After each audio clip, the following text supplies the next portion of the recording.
When I moved in the neighborhood, I wanted my home to feel unique. Among the uniform beige houses and trimmed lawns, I placed a small handcrafted wooden windmill in my garden. It was simple, meaningful, and harmless, a gift from my grandmother. At first, it spun gently in the breeze, adding charm to an otherwise plain street. Neighbors smiled as they passed, and I thought nothing of it. But soon, I received a letter from the HOA declaring my windmill an unauthorized structure and warning me of steep daily fines.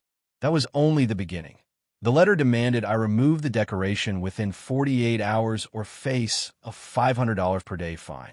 Shocked, I checked the HOA rules and found no clause banning small garden ornaments. Still, their warning grew bolder with each message, threats of liens, penalties, and even legal action. I felt cornered, but I wasn't ready to surrender something so harmless and personal. What they didn't know was that I wasn't the type to back down. Their arrogance pushed me into research, and soon, I discovered loopholes in their own bylaws that could be used against them. The HOA's rules were designed to intimidate, but as I read carefully, inconsistencies began to surface. Their power relied on vague language, and many restrictions had never been properly voted on by homeowners. Worse, the board had been enforcing rules they legally had no authority to impose.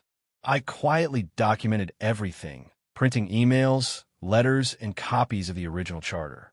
Each discovery fueled me further. The more I uncovered, the more I realized this wasn't just about my windmill.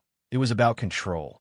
And if they wanted to fight, I was preparing to give them one that instead of removing the windmill, I filed a formal complaint with the County Housing Authority, submitting proof that the HOA was exceeding its power. At the same time, I shared copies of the bylaws with frustrated neighbors, showing them how many of their fines had been unjustified. Soon, whispers spread across the community. Homeowners who once feared the board now questioned it openly. The HOA grew frantic, sending me harsher threats, but their confidence began to crumble. They had built their authority on intimidation, and now the foundation was cracking under the weight of exposure. A month later, the county launched an investigation. The HOA board was forced to hand over records, revealing years of improper fines and misuse of funds. Homeowners demanded accountability, and several board members resigned in disgrace.